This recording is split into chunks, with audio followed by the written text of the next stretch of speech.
Hello everyone, welcome to Feedback Academy. I am PV Sharma and आज हम लोग discuss करेंगे करंट अफेयर्स 12 जून के सारे इंपॉर्टेंट क्वेश्चंस जितने भी बन सकते हैं 12 जून के, वो हम लोग इस वीडियो में डिस्कस करेंगे। इसके साथ ही मैं आपको ट्रिक्स एंड टेक्निक्स भी बताऊंगा कि एक पर्टिकुलर क्वेश्चन को कैसे याद करते हैं। पढ़ना और याद करना तो अलग अलग चीजें, हम पढ़ तो लेते हैं बहुत सारी चीजें, मगर एग्जाम में अक्सर हम लोग भूल जाते हैं, रिकॉल नहीं कर पाते हैं। तो वो ही हम लोग ट्रिक्स के जरिए देखेंगे कि कैसे हम लोग बिल्कुल इतनी अच्छी तरह से पढ़ लें, समझ लें क्वेश्चंस को कि एग्जाम में रिकॉल करना मुश्किल ना हो। थर्ड है, हम लोग आपको गवर्नमेंट नोटिफिकेशंस के बारे में भी बताएंगे जो अभी रिसेंटली आई हैं, उनको कैसे अप्लाई करना है, कहाँ पे अप्लाई करना है, ताकि आपको अलग अलग चीज़ें, अलग अलग वीडियोस, अलग अलग वेबसाइट्स पे ना जाना पड़े। सारा का सारा कंटेंट आपको एक ही वीडियो में मिल जाए, तीनों के तीनों चीज़ें आपको एक ही वीडियो में मिल जाए। हम लोग इस शेड्यूल के हिसाब से हमारी वीडियोस अपलोड करते हैं, सुबह 7 बजे एंड शाम को 5 बजे। शाम को हमारी एक रिवीजन वीडियो होती है जिसमें हम लोग क्वेश्चंस पूछते हैं एंड आपको देखना होता है कि आपने कितनी अच्छी तरह से क्वेश्चंस को पढ़ा है, समझा है एंड आंसर कर पा रहे हैं। अगर आपको हमारी किसी भी वीडियो की पीडीएफ चाहिए तो आप हमारे टेलीग्राम ग्रुप से जुड़ सकते हैं, वहां पे सारी पीडीएफ्स अवेलेबल हैं।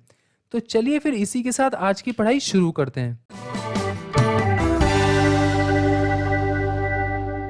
पहला क्वेश्चन है, एक QS world ranking, university ranking में फर्स्ट रैंक किस यूनिवर्सिटी की है? सही आंसर है Massachusetts institute of technology, option 4, right. And ये क्वैकक्वेरली साइमंड्स वर्ल्ड यूनिवर्सिटी रैंकिंग 2021 है जिसने ये रिलीज करी है एंड ये हर साल ही रिलीज करती है। इसमें टॉप 500 यूनिवर्सिटीज होती हैं across the world, right. And ये 6 मैट्रिक्स पे देखते हैं। सबसे पहले एकेडमिक रेपुटेशन देखते हैं, एम्प्लॉयर की रेपुटेशन देखते हैं, जो बच्चे वहाँ से सेलेक्ट होकर अलग अलग कंपनीज में गए हैं तो वो देखते हैं कि वो कंपनीज कैसी हैं। फैकल्टी और स्टूडेंट रेशो देखा जाता है, एक फैकल्टी के कितने पब्लिकेशंस हैं, इंटरनेशनल फैकल्टी रेशो और स्टूडेंट रेशो कितना है, सबके कुछ परसेंटेज है जिसके बेसिस पे एक फाइनल स्कोर बनता है। सो ये यूनिवर्सिटी रैंकिंग्स हैं। इंडिया के कुछ ही इंस्टीट्यूट्स हैं जो इसमें आए हैं। सबसे ऊपर है आईआईटी बॉम्बे जो कि है 172 रैंक पे, एंड इसके बाद है आईआईएससी बैंगलोर जो कि है 185 रैंक पे। जैसे कि मैंने आपको बताया एमआईटी जो है वो फर्स्ट है इस रैंकिंग में, एंड देन उसके बाद आता है स्टैनफोर्ड एंड हार्वर्ड, एंड पहले चार आप देख सकते हैं यूएसए के हैं, राइट। अब क्योंकि वर्ल्ड रैंकिंग के बारे में बात हो रही है तो इंडिया की रैंकिंग के बारे में भी बात करना बनता है। इंडिया की रैंकिंग कौन निकालता है? इंडिया की रैंकिंग निकालता है national institute ranking framework, okay, NIRF. तो इसके हिसाब से इंडिया का सबसे अच्छा इंस्टीट्यूट कौन सा है? तो इसके हिसाब से आईआईटी मद्रास इंडिया का टॉप मोस्ट इंस्टीट्यूट है 2020 के लिए। ये जो रैंकिंग है, ये जो एनआईआरएफ है, इसको कौन मेंटेन करता है, कौन मैनेज करता है? इसको मैनेज करते हैं ministry of human resource and development, that is MHRD. And इसमें 10 कैटेगरीज होती हैं जिसमें इंजीनियरिंग होता है, यूनिवर्सिटी, मैनेजमेंट, कॉलेज, क्योंकि आईआईएम्स जैसे मैनेजमेंट के कॉलेजेस हैं, आईआईटीज इंजीनियरिंग के कॉलेजेस हैं, एम्स वगैरह मेडिकल के कॉलेजेस हैं, तो सारी की रैंकिंग्स एक साथ लेते हैं, राइट। एनआईआरएफ का जो कॉन्सेप्ट है वो 2015 से स्टार्ट हुआ था एंड 2016 में उसकी पहली रैंकिंग आई थी, राइट। क्योंकि ये एमएचआरडी मिनिस्ट्री हैंडल करती है तो एमएचआरडी के जो मिनिस्टर हैं वो आपको पता होना बहुत इंपॉर्टेंट है। एंड ये हमने बहुत बार हमने ये आपको बताया कि एमएचआरडी के मिनिस्टर कौन है। तो इसलिए आप हमें कमेंट बॉक्स में लिखकर बताइए कि एमएचआरडी के जो मिनिस्टर जिनकी फोटो मैं आपको आपकी स्क्रीन पे दिखा रहा हूँ ये कौन है। आप गूगल से सर्च करो, आप हमारी प्रीवियस वीडियोस देखो, अगर आपने देख रखी है तो आप आसानी से बता सकते हैं कि ये कौन है। एंड यही तरीका होता है किसी क्वेश्चन को याद करने का जिसमें आप एक पर्टिकुलर फोटो देख के एक मेंटल इमेज बनाते हो, एंड जब एग्जाम में वो सेम क्वेश्चन आता है या उससे रिलेटेड आता है तो वो मेंटल इमेज सबसे पहले आपके दिमाग में आती है। आप कोई मूवी देखते हो तो मूवी का डायलॉग तो नहीं आता ना सबसे पहले दिमाग में, जब आप मूवी को रिकॉल करते हो, बाद में कभी सोचते हो, तो वो एक्शन सीन आता है, वो हीरो की लाइन आती है कि उसने कैसे बोला, उसने कैसे एक्ट करा, राइट। सो इसलिए जरूरी होता है कि आप लोग पिक्चर के थ्रू कोई भी क्वेश्चन, चाहे वो करंट अफेयर्स का हो चाहे वो जीके का हो, पिक्टोरियल रिप्रेजेंटेशन के थ्रू ही आप क्वेश्चंस को याद करो, जिससे कि एग्जाम में जैसे ही आप पढ़ो एक मेंटल इमेज, जो पिक्चर आपने रिकॉल करी थी वो एकदम से आपको याद आ जाए एंड आपका क्वेश्चन गलत हो ही ना सके, राइट। एंड ये एनआईआरएफ की रैंकिंग्स हैं जो कि एनआईआरएफ की वेबसाइट पे है, पूरी सारे इंस्टीट्यूशंस की है। राइट। मैंने कुछ ऊपर ऊपर के इंस्टीट्यूशंस की उठाई है, जिसमें आपको पता है आईआईटी मद्रास टॉप पे है, फिर आईएससी बैंगलोर आया, फिर आईआईटी दिल्ली आया। सो ये रैंकिंग है, ये आप एनआईआरएफ की साइट पे जाके देख भी सकते हैं। नेक्स्ट क्वेश्चन की बात है एसएनपी।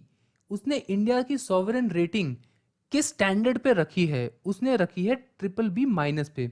राइट। अभी मैंने कुछ दिन पहले आपको बताया था कि ऐसे ही एक एजेंसी मूडी ने इंडिया की रैंकिंग थी वो BAA2 थी पहले, उसने चेंज करके BAA3 कर दी, मतलब कि उसको गिरा दिया। मगर जो एसएनपी है उसने इंडिया की रैंकिंग पहले भी ट्रिपल बी माइनस ही थी एंड अब भी ट्रिपल बी माइनस ही है, इस उम्मीद में कि कोविड-19 जो लॉकडाउन है और उसके बाद हमारी इंडिया की इकोनॉमी ग्रो होगी।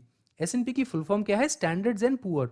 दोनों एसएनपी और मूडी दोनों ही अमेरिकन एजेंसीज ही हैं। सॉवरेन रेटिंग से ये पता चलता है कि जो इन्वेस्टर्स हैं, मतलब दूसरे देश के जो लोग हैं, वो अगर इंडिया में इन्वेस्ट करेंगे तो उनका पैसा कितना सेफ है। ए कैटेगरी की कंट्रीज में अगर वो इन्वेस्ट करते हैं तो उनको ज़्यादा रिटर्न मिलेगा, उनका ज़्यादा पैसा सेफ रहेगा। ऐसे ही बी कैटेगरीज में थोड़ा कम है, रिस्क ज़्यादा है, और ऐसे ही सी कैटेगरी। सो इससे कैटेगरी से हमको ये पता चलता है। राइट। सो क्वेश्चन को समझो, क्वेश्चन को मेंटल इमेज याद करो। यही दो तरीके होते हैं आपको कोई भी क्वेश्चन को याद करने का और लंबे समय तक याद करने का। थोड़ा हिस्ट्री पता होगा ना क्वेश्चन का, तो आप अच्छे से उस क्वेश्चन को याद कर सकते हो। नेक्स्ट क्वेश्चन है नेशनल स्किल डेवलपमेंट कॉरपोरेशन ने किन प्राइवेट ऑर्गेनाइजेशन के साथ पार्टनरशिप करी है कि वो उसका इंफ्रास्ट्रक्चर यूज कर सके? वो करा है टीसीएस के साथ, that is Tata consultancy service. आपने देखा होगा कोई भी आप एग्जाम देते हो तो आईओएन डिजिटल सेंटर में देते होगे। राइट। सो वो आईओएन डिजिटल सेंटर किसका है? वो टीसीएस का ही है। उसमें क्या होगा, नेशनल स्किल डेवलपमेंट कॉरपोरेशन ने उसके सेंटर्स एक तरह से किराए पे लिए हैं या फिर हायर करे हैं, जिसमें वो अपनी स्मार्ट क्लासेस ले सकते हैं एंड जिसमें वो स्टूडेंट्स जो एनरोल्ड हैं नेशनल स्किल डेवलपमेंट कॉरपोरेशन के प्रोग्राम में, वो उस डिजिटल क्लासरूम के द्वारा बनाई गई क्लासों को यूज कर सकते हैं as a training measure. Okay. जो इससे क्या होगा, इससे जो NSDC National Skill Development Council का जो ई स्किल इंडिया का मिशन है वो एक तरीके से पूरा होगा। राइट। क्योंकि हम लोग एनएसडीसी के बारे में बात कर रहे हैं तो वहां के जो एमडी एंड सीईओ है उनके बारे में जानना जरूरी है, वो है मिस्टर मनीष कुमार। तो इस क्वेश्चन में दो तीन चीजें हैं। सबसे पहले तो टीसीएस हो गया, फिर उसके बाद नेशनल स्किल डेवलपमेंट कॉरपोरेशन हो गया, इसका प्रोग्राम हो गया that is E skill, and MD and CEO कौन है? नेशनल स्किल डेवलपमेंट कॉरपोरेशन के मनीष कुमार। सो चार इंफॉर्मेशन है जो आपको एक ही क्वेश्चन से मिल गई।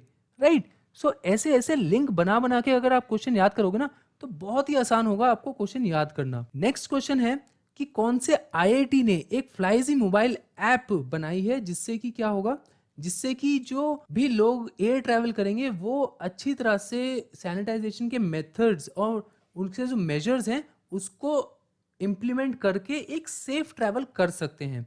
राइट। सो वो करी है आईआईटी गुवाहाटी ने, जिसका सिंबल भी आप देख सकते हैं।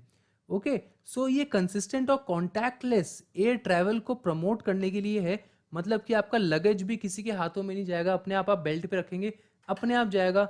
सब कुछ लॉजिंग हो गया, लॉजिंग से लेके आपके टिकट बुकिंग तक हो गया, टिकट बुकिंग से लेके आपके जो बोर्डिंग पास होते हैं उसके इशूइंग तक। राइट। प्लेन्स में जाते हैं जो बोर्डिंग पास स्कैन होते हैं वहां से लेके सब कुछ ये ऐप के थ्रू कॉन्टैक्टलेस होगा, जिससे कि वायरस का स्प्रेड ना फैले। राइट। जितने भी ऐप में मेजर्स हैं और जितने भी फीचर्स हैं वो इंटरनेशनल एयर ट्रांसपोर्ट एसोसिएशन इसके रूल्स के अकॉर्डिंगली बनाए गए हैं। राइट। अब क्योंकि आईएटीए के बारे में बात करी है तो इसका हेडक्वार्टर्स जान लेते हैं। इनके जो प्रेसिडेंट है वो नहीं आएगा, वो बहुत ही इररेलेवेंट क्वेश्चन है तो वो नहीं आएगा, तो इसलिए मैं भी उनके बारे में नहीं बताऊंगा। राइट। आईएटीए का हेडक्वार्टर्स कहाँ है? कनाडा में। एंड ये इसकी स्थापना कब हुई थी? 1945 में। स्थापना वाला भी आपको याद नहीं करना, आपको सिर्फ हेडक्वार्टर्स याद करना है। एंड आपको याद करना है कि फ्लाईजी जो मोबाइल ऐप है वो आईआईटी गुवाहाटी ने बनाया था। राइट। इस प्लेन की फोटो से और इसके लोगो से आप एक मेंटल इमेज बना के याद कर सकते हैं। नेक्स्ट क्वेश्चन से पहले हम लोग थोड़े से रिक्रूटमेंट्स देख लेते हैं। रिक्रूटमेंट्स में देखो पीपीक्यूएस में आया है अभी रिसेंटली टेक्निकल ऑफिसर्स का, और डायरेक्ट वॉकिंग है। ठीक है, तो मैं इसका नोटिफिकेशन दे दूंगा। जो जो इसका जो इंटरव्यू सेंटर होगा उसके आसपास जो जो लोग हैं वो डायरेक्ट वॉकिंग के लिए जा सकते हैं अगर आप एलिजिबिलिटी क्राइटेरिया फुलफिल करते हो तो। ऐसे ही Sher e Kashmir institute of medical science, वहाँ पे जेई और टेक्नीशियंस की वैकेंसीज निकली हैं। राइट। ऐसे ही Telangana tribal welfare residential educational institute में मिक्स्ड वैकेंसीज हैं, बहुत सारी पोस्ट के लिए हैं। Different different eligibility and educational qualification के हिसाब से वैकेंसीज हैं। सबका जो लिंक है वो हमने आपके डिस्क्रिप्शन में दे दिया है, जहां से आप लोग डायरेक्टली साइट पे जा सकते हो। दूसरी दूसरी वेबसाइट्स पे क्या होता है ना, बहुत ही पता नहीं हजार तरीके के डाउनलोड बटन होते हैं, तो इससे बंदा इरिटेट होता है एंड टाइम वेस्ट होता है। ये टाइम नहीं है आपका टाइम वेस्ट करने का। सो इसलिए डायरेक्टली हमने लिंक दिया है, जिससे कि आप डायरेक्टली वहां पे जाके नोटिफिकेशंस देख सकते हो। और अगर आपको और टाइम बचाना है तो पीडीएफ के थ्रू आप टेलीग्राम ग्रुप पे ज्वाइन करिए इस हैंडल के थ्रू, एंड आपको डायरेक्टली पीडीएफ ही मिल जाएंगी, राइट। और आप हमें फेसबुक और इंस्टाग्राम पे भी फॉलो कर सकते हैं, जिससे कि आपका अगर कोई पर्सनल क्वेश्चन हो, कोई डाउट हो, किसी भी तरह की गाइडेंस चाहिए हो, मोटिवेशनल स्पीच या मोटिवेशन चाहिए हो, पढ़ाई करने की मन नहीं लग रहा है, तो वो आप कर सकते हैं, हमको डायरेक्टली मैसेज कर सकते हैं, हम डेफिनेटली रिप्लाई करेंगे, राइट। नेक्स्ट है कि world day against child labour हम लोग कब ऑब्जर्व करते हैं? हम लोग वो ऑब्जर्व करते हैं 12 जून को। एंड इसको मनाता कौन है? इसको मनाता है इंटरनेशनल लेबर ऑर्गेनाइजेशन। ये किसके अंडर आता है? ये अंडर आता है यूएन के। इसका हेडक्वार्टर्स कहाँ है? इसका हेडक्वार्टर्स है जिनीवा में। जिनीवा में और कौन सी ऑर्गेनाइजेशन का हेडक्वार्टर्स है? वहाँ पे WHO का हेडक्वार्टर्स है, डब्ल्यू ट्रेड ऑर्गेनाइजेशन का हेडक्वार्टर्स है, वर्ल्ड मीटियोलॉजिकल ऑर्गेनाइजेशन का हेडक्वार्टर्स है। अब आपको पता है ILO का हेडक्वार्टर्स भी वहीं पे। तो जिनीवा जो है वो बहुत ही इंपॉर्टेंट जगह है, राइट। एंड ये एम करता है, जो ये वर्ल्ड चाइल्ड लेबर डे है, ये एम करता है जिससे कि हम लोग जो चाइल्ड लेबर की प्रॉब्लम है उसकी तरफ लोगों का अटेंशन ड्रॉ कर सकें, एंड जो उससे रिलेटेड प्रॉब्लम्स होती हैं, जो उसका रूट कॉज है, उसको मिटा सकें। बेसिकली प्रोस्टिट्यूशन और चाइल्ड ट्रैफिकिंग यहाँ पे मिस हो गया है, मगर प्रोस्टिट्यूशन और चाइल्ड ट्रैफिकिंग दो मेजर चीज होते हैं जिसमें चाइल्ड अब्यूज मेजर प्रोपोर्शन में होता है। तो इन दोनों चीजों को अवॉइड करने के लिए, राइट। एंड एक फैक्ट जो इस क्वेश्चन से रिलेटेड है वो ये कि Africa has the largest child labours in the world. अगर कभी क्वेश्चन आया कि विच कॉन्टिनेंट या which country has the largest child labours, तो अफ्रीकन कंट्रीज में ही लार्जेस्ट चाइल्ड लेबर्स होते हैं पूरी दुनिया के, राइट। नेक्स्ट क्वेश्चन है फिर सेफ्टी इंडेक्स में कौन सी स्टेट ने टॉप करा है? वो टॉप करा है गुजरात ने, राइट। गुजरात हो गया, गुजरात यहाँ पे आता है, तमिलनाडु यहाँ पे आता है, फिर उसके बाद महाराष्ट्र। ये 3 स्टेट्स हैं जिन्होंने बहुत ही अच्छा परफॉर्म करा है फूड सेफ्टी इंडेक्स में। छोटी स्टेट्स में बात करें तो छोटी स्टेट्स में जो गोवा हो गया, गोवा के साथ साथ आपका मणिपुर हो गया, मणिपुर के साथ मेघालय हो गया, छोटी स्टेट्स में इन्होंने बहुत अच्छा परफॉर्म करा है। एंड यूनियन टेरिटरीज की बात करें तो दिल्ली हो गया, दिल्ली के बाद चंडीगढ़ हो गया, and Andaman and Nicobar island, right. ये जो फूड सेफ्टी इंडेक्स है ये इनका बहुत ही अच्छा है, जो अभी food safety and standards authority of India ने रिलीज करा है इंडेक्स उसमें, राइट। इसकी थीम क्या है? देखो अभी हमने क्वेश्चन डिस्कस करा था कुछ दिन पहले कि फूड सेफ्टी डे हम लोग कब मनाते हैं, वो हम लोग मनाते हैं जून 7, और उसकी थीम क्या थी? Food safety is everyone business. वो सिर्फ फार्मर्स की जिम्मेदारी नहीं है, वो हम सबकी जिम्मेदारी है कि हम लोग फूड सेफ्टी की तरफ कुछ ना कुछ अपना योगदान दें, राइट। सो यही थीम था फूड सेफ्टी इंडेक्स का भी, जो FSSAI ने रिलीज करा है। तो इसलिए थीम ये इंपॉर्टेंट है, ये डे इंपॉर्टेंट है, एंड आपको ये याद रखना है कि गुजरात ने टॉप करा है, राइट। नेक्स्ट क्वेश्चन है कि रिसेंटली GRSC ने ICGS क्या होता है? Indian Coast Guard ships, okay. Indian Coast Guards को कौन सी शिप प्रोवाइड करी है GRSC ने? देखो GRSC से रिलेटेड इसलिए मैं इंपॉर्टेंट बता रहा हूँ क्योंकि इससे रिलेटेड रिक्रूटमेंट भी आया है, जिसके बारे में मैंने आपको बताया है कल की वीडियो में भी, और आज की वीडियो में भी मैंने उसको मेंशन करा है, राइट। गवर्नमेंट नोटिफिकेशंस में देखना GRSC का रिक्रूटमेंट आया है, तो उसमें आप देख सकते हो कि अगर आप एलिजिबल हो तो अप्लाई कर सकते हो, राइट। तो उन्होंने जो ICGS है, that is Indian Coast Guard ship Kanaklata को इंडियन कोस्ट गार्ड को सौंपा है। इंडियन कोस्ट गार्ड क्या है? भारतीय तट रक्षक, राइट। ये जितने भी शिप्स हैं हमारे, जितने भी बॉर्डर्स हैं, जो मरीन बॉर्डर्स हैं, उनको गार्ड करते हैं, राइट। एंड इसका GRSC का हेडक्वार्टर्स कहाँ है? वो है कोलकाता, इंडिया में। एंड इसके जो मैनेजिंग डायरेक्टर एंड CEO हैं वो हैं Vipin Kumar, okay. Managing director and CEO आपको याद नहीं रखना है, GRSC का हेडक्वार्टर्स भी आपको याद नहीं रखना है। ये सिर्फ मैंने इसलिए बताया कि अगर आपका कोई दोस्त है वो बहुत ही डींगे चाट रहा है कि मुझे ये पता है ये पता है, तो उससे पूछ लेना, थोड़ा आपको भी अच्छा लगेगा एंड वो भी अगली बार से फेंकेगा कम, राइट। सो देख लेना, ओके। सो आपको इसमें सिर्फ ये याद रखना है कि ICGS कनकलता प्रोवाइड करी गई है इंडियन कोस्ट गार्ड को, राइट। नेक्स्ट क्वेश्चन है मर्सर्स 2020 कॉस्ट ऑफ लिविंग सर्वे, उसमें मुंबई की कितनी रैंक है most expensive city in the world में? सो मुंबई की रैंक ये आप देख सकते हैं, मुंबई का फेमस ताज होटल, राइट, मुंबई की रैंक है 60th। और अगर ग्लोबली रैंक करें, ग्लोबली बात करें, सो ग्लोबली सबसे कॉस्टलीस्ट सिटी कौन सी है, वो है हांगकांग, राइट। ये आप देख सकते हैं, ये लिस्ट है 2020 की। हांगकांग हो गया, टोक्यो हो गया, सिंगापुर, सियोल, ज्यूरिक। तो आपको सबसे इंपॉर्टेंट, तो आपको सबसे पहले हांगकांग याद रखना है। फिर मुंबई इंडिया की सबसे कॉस्टलीस्ट सिटी है, मुंबई क्या है, इंडिया की सबसे कॉस्टलीस्ट।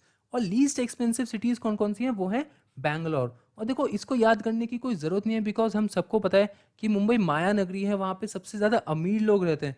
तो अब किसी जगह अगर सबसे ज़्यादा अमीर लोग रहते हैं तो वो तो कॉस्टली होगी होगी, राइट। सो इसको, ये तो कॉमन सेंस का क्वेश्चन है। अगर आया कि which is the most expensive city in the India, तो डेफिनेटली आंसर मुंबई ही होगा, राइट। नेक्स्ट है कि कौन सी ऑर्गेनाइजेशन ने एक अनन्या डेवलप करा है, it is a sanitizing spray, right, to fight against कोविड-19। ठीक है, सो वो कौन सी ऑर्गेनाइजेशन है, वो ऑर्गेनाइजेशन है डीएट।